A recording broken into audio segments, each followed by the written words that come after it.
आज मैं बात करूंगा Calcutta university English honours 4th semester paper CC8। क्योंकि आप टाइम बहुत कम रह गया है, ऑलमोस्ट 1 मंथ है, तो ये जो सजेशन है वो लास्ट मिनट सजेशन है। और मैं इस सजेशन में जो आपको क्वेश्चन सजेस्ट करूंगा, उम्मीद है कि वो 100% जो है आपके फाइनल एग्ज़ाम में वो कॉमन आएंगे। तो CC8 में जैसा कि आपको मालूम होगा कि 2 पोएम हैं, और पहला पोएम जो है वो सैमुअल जॉनसन का लिखा हुआ लंदन है, और दूसरा पोएम जो है वो थॉमस ग्रे का लिखा हुआ जो पोएम है elegy written in a country churchyard. और अगर आप 21 और 22 के क्वेश्चन पेपर देखेंगे तो आपको मालूम होगा कि ये दोनों क्वेश्चन जो है ऑप्शन में आते हैं, यानी लंदन से क्वेश्चन आता है और करके जो है वो elegy written in country churchyard से आता है। यानी अगर आप टाइम कम है, इसीलिए मैं आपको सजेस्ट करूंगा कि अगर आपकी प्रिपरेशन अभी नहीं हुई है तो आप लंदन पोएम को ही अच्छा से प्रिपेयर करें। और अभी मैं जो क्वेश्चन बताने जा रहा हूं, मैं एक ही क्वेश्चन आपको सजेस्ट करूंगा, एक ही आंसर आप तैयार करेंगे और वो ही 100% जो एग्ज़ाम में वो आएगा। तो क्वेश्चन जो है, पहला क्वेश्चन जो है वो है कि evaluate Samuel Johnson's London as a satire. इसका आप आंसर, एक मास्टर आंसर तैयार करें, और यही क्वेश्चन इस बार जो है फाइनल एग्ज़ाम में आपका आने वाला है। इस क्वेश्चन को और करके इस तरह से दिया जा सकता है कि discuss Samuel Johnson's poem London as a satirical portrayal of England 18th century. तो कहा जा सकता है कि 18th सेंचुरी में इंग्लैंड कैसा था, उस पोएम में किस तरह से इसको जो है पोर्ट्रे किया गया है। और इस क्वेश्चन को और करके इस तरह से भी दिया जा सकता है, describe Johnson's contemporary London in poem London. तो ये हुआ आपका 3 क्वेश्चंस। और एक क्वेश्चन और इस तरह से दिया जा सकता है कि write a critical appreciations of Samuel Johnson's poem London. यानी 4 क्वेश्चन मैं बता रहा हूँ, बट आंसर आपको एक ही तैयार करना है। आप एक अच्छा आंसर तैयार करें, और इन 4 क्वेश्चन में से कोई भी एक क्वेश्चन आता है तो आपका आंसर सेम होगा, और ये 100% है कि इसमें से एक क्वेश्चन ज़रूर आएगा। और इस पोएम से दूसरा क्वेश्चन मैं आपको सजेस्ट करूँगा, discuss the character of Thales in the poem London. तो कैरेक्टर ऑफ थेल्स भी जो है बहुत इम्पॉर्टेंट है, और कैरेक्टर्स को कुछ इस तरह से भी और करके दिया जा सकता है कि what are the reasons that force Thales to leave London. वो कौन से रीजन से जिसकी वजह से इस पोएम में दिखाया गया है कि कैरेक्टर है थेल्स, उसको लंदन छोड़ के जाना पड़ रहा है। तो इस पोएम से मैं सिर्फ आपको 2 क्वेश्चन मैंने सजेस्ट किया। एक मैंने किया लंदन एज ए सटायर, और दूसरा मैंने किया जो है कैरेक्टर ऑफ थेल्स। सटायर को और करके मैंने जो दिया है, यानी आप एक अच्छा आंसर, मास्टर आंसर तैयार करेंगे तो आप इसका आंसर लिख सकते हैं। यानी इस पॉइंट से मैंने 2 ही क्वेश्चन आपको सजेस्ट किया है। अगर आपको इस सजेशन का आंसर चाहिए, आप परचेज़ करना चाहते हैं, तो आप मेरे व्हाट्सअप नंबर मुझे व्हाट्सअप करेंगे, मैं आपको एक सैम्पल आंसर दूंगा। आप उस आंसर को अच्छी तरह से एनालाइज करेंगे। अगर आपको लगता है कि आंसर जो है ओरिजिनल है, सही से लिखा हुआ है, तो आप फिर मुझे एक रीज़नेबल प्राइस पे मैं आपको इस सजेशन के सारे आंसर मैं आपको प्रोवाइड कर दूँगा। अब आते हैं हम लोग अपने दूसरे पोएम की तरफ, और हमारा दूसरा पोएम जो है वो थॉमस ग्रे का लिखा हुआ पोएम है elegy written in a country churchyard. तो इससे जो पहला क्वेश्चन मैं आपको दे रहा हूँ, देखिए मैं स्क्रीन पे मैंने लिख दिया है कि consider elegy written in a country churchyard as a successful elegy. Is a very very important question, इसको आप अच्छे से प्रिपेयर करें। और इस क्वेश्चन के अलावा जो दूसरा क्वेश्चन मैं इस पोएम से मैं आपको दूंगा वो इस तरह से है, discuss Gray poem elegy written in a country churchyard as a pre romantic poem. और इस प्री रोमांटिक पोएम को इस तरह से और करके भी दिया जा सकता है, what are the characteristic of romanticism are found in the poem elegy written in a country churchyard. उसके बाद जो तीसरा क्वेश्चन मैं आपको सजेस्ट करूँगा इस पोएम से, वो है टाइटल। तो justify the title of elegy written in a country churchyard. या इस क्वेश्चन को और करके दिया जा सकता है, कोटेशन दे दिया जाएगा। कोटेशन इस तरह से है, path of glory lead but to the grave, explain the line. तो इस अगर आप टाइटल प्रिपरेशंस करेंगे, टाइटल का आपने आंसर लिखा है, तो ये भी आंसर जो है ऑलमोस्ट जो है वो सेम होगा। तो इस तरह से इस पोएम से मैंने जो क्वेश्चंस बताए हैं, और इस क्वेश्चन को और एक तरह से दिया जा सकता है और करके कि comment on Gray sympathy with the poor and his sensitive treatment of nature as express in his poem elegy written in a country churchyard. तो इस तरह से मैंने इस पोएम से भी आपको क्वेश्चन सजेस्ट कर दिए हैं। फिर एक बार अगर आपको इन सारे क्वेश्चंस के आंसर चाहिए तो आप मुझे व्हाट्सअप करें, मैं आपको एक सिंपल आंसर दूंगा। उसके बाद आप उसको पढ़ने के बाद, एनालाइज करने के बाद डिसाइड करेंगे कि आपको सारे आंसर्स परचेज़ करने हैं कि नहीं। तो एक बहुत ही मामूली प्राइस पे मैं सारे आंसर आपको प्रोवाइड कर दूंगा। और मैं ये भी बताता चलूँ कि मेरे वेबसाइट्स भी हैं जहाँ मैं लिटरेचर और आर्ट्स सब्जेक्ट से related, history, political science, education, sociology से रिलेटेड बहुत सारे क्वेश्चंस और आंसर पोस्ट करता रहता हूँ। उसका लिंक मैं दे दूँगा, आप वहाँ से जाके मेरे वेबसाइट से आप आंसर डाउनलोड कर सकते हैं। साथ ही साथ प्रीवियस ईयर के क्वेश्चन पेपर भी मैं उस पर पोस्ट करता हूँ। तो चलिए आते हैं CC8 में जो अब हमारा नेक्स्ट है वो एक प्ले है, विलियम कॉन्ग्रेव का लिखा हुआ प्ले है the way of the world.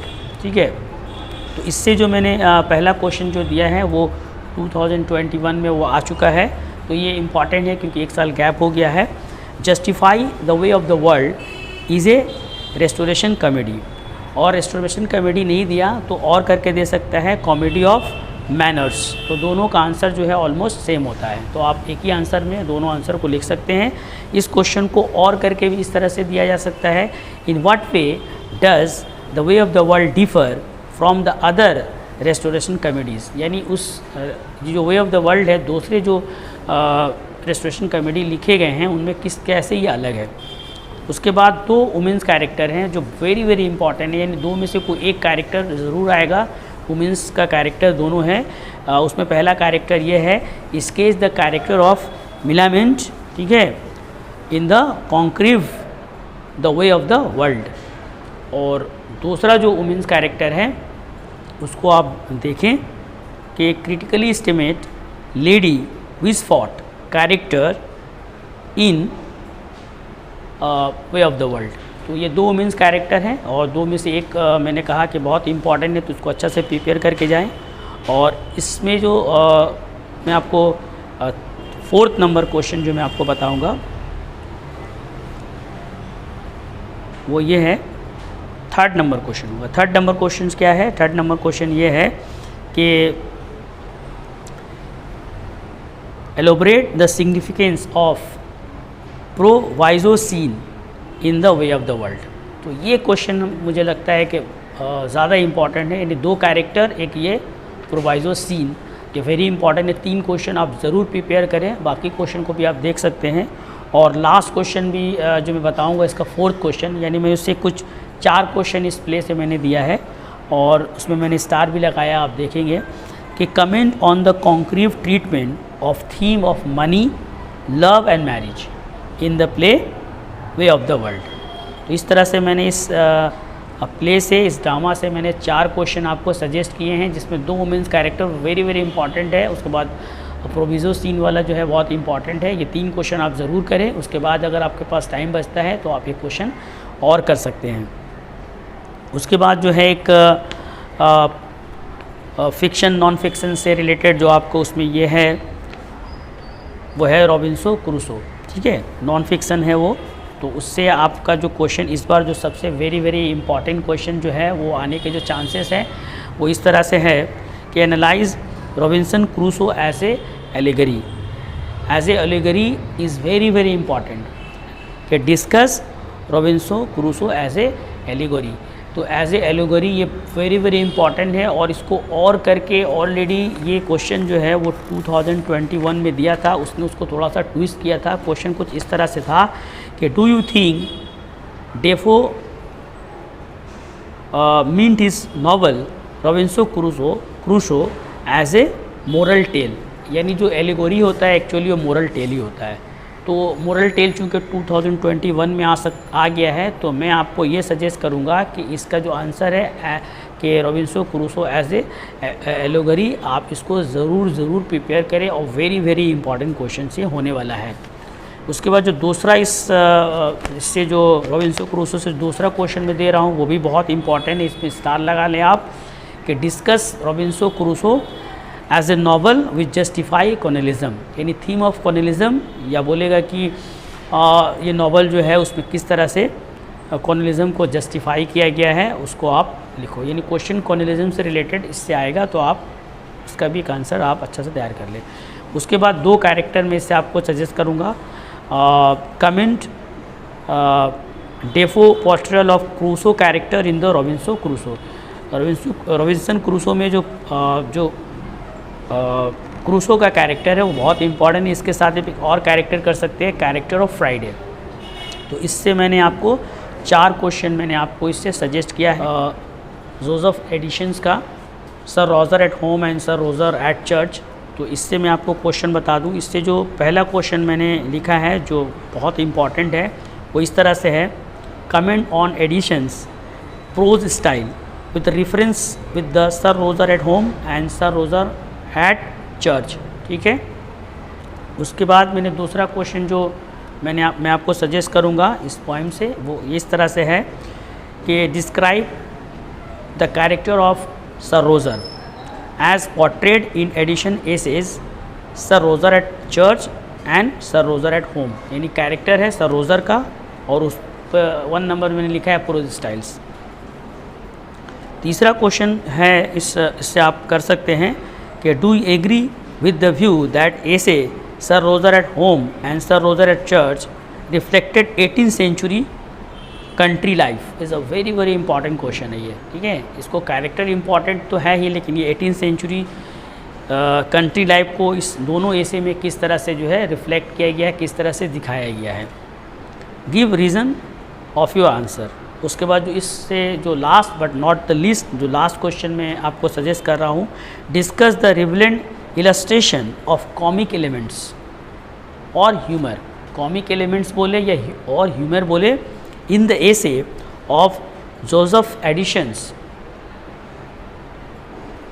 Special reference to sir Roger at home and sir Roger at church.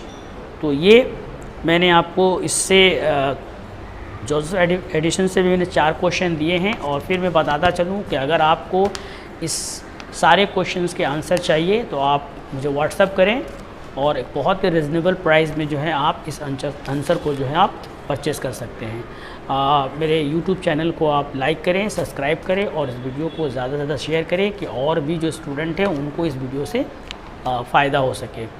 मिलते हैं अपने नेक्स्ट वीडियो में।